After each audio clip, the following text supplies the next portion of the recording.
Florida's Indian River Lagoon, one of the country's most biologically diverse waterways, is facing intense algae blooms resulting in fish kills and other ecological problems. The suspected culprit? Increased phosphorus runoff correlated with a population and construction boom in the surrounding southern Florida region.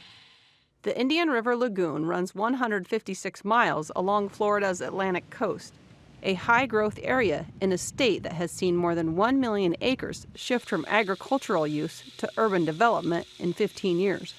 The lagoon has been repeatedly choked with oxygen-robbing algae fed by runoff from lawn and commercial fertilizer use, as well as other pollutants. It's gotten much worse than the time I've been here. We didn't see harmful algal blooms in the past like we do recently. Paved over expanses such as roads, driveways, and parking lots have allowed runoff to make its way into the lagoon more easily. It has also been fouled by wastewater treatment plants that discharge into the lagoon, sewage spills from plants during heavy rains, and leaky septic tanks. So all of these land use changes result in more water use and usually more pollution. Although the federal and state governments have spent hundreds of millions of dollars to heal the lagoon in recent years, an Associated Press examination found that pollution spiked, algae blooms spread, and fish kills worsened over the past decade and a half as Central Florida's population swelled faster than that of anywhere else in the state. Water quality data analyzed by the AP showed that the average level of phosphorus, a byproduct of fertilizers and human waste that algae thrive on, rose nearly 75% between 2000 and 2016. Average chlorophyll readings, used to measure the presence of algae, almost tripled. According to the South Florida Water Management District, farmers further south in the 477,000-acre Everglades agricultural area have reduced phosphorus runoff levels by 27% in the past year. This exceeds the 25% cut mandated by the 1994 Everglades Forever Act.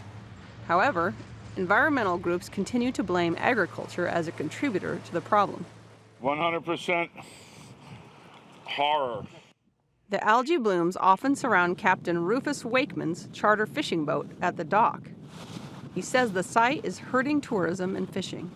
People are hearing about it all over the U.S., and they're spending their money other places. They're not coming here. Over the past 2 decades, the annual value of the clams, oysters, crabs, and shrimp caught along the lagoon has plunged from $20 million to $4.3 million. Our fishing guides, all my friends who are guides, they're not getting, the amount of traffic that they used to get. And, it's taken its toll. Senator Bill Nelson is working on a partial solution.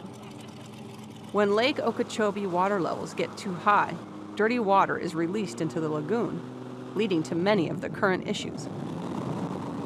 Nelson is trying to secure funding to filter the lake water and divert it to the south, into the Everglades.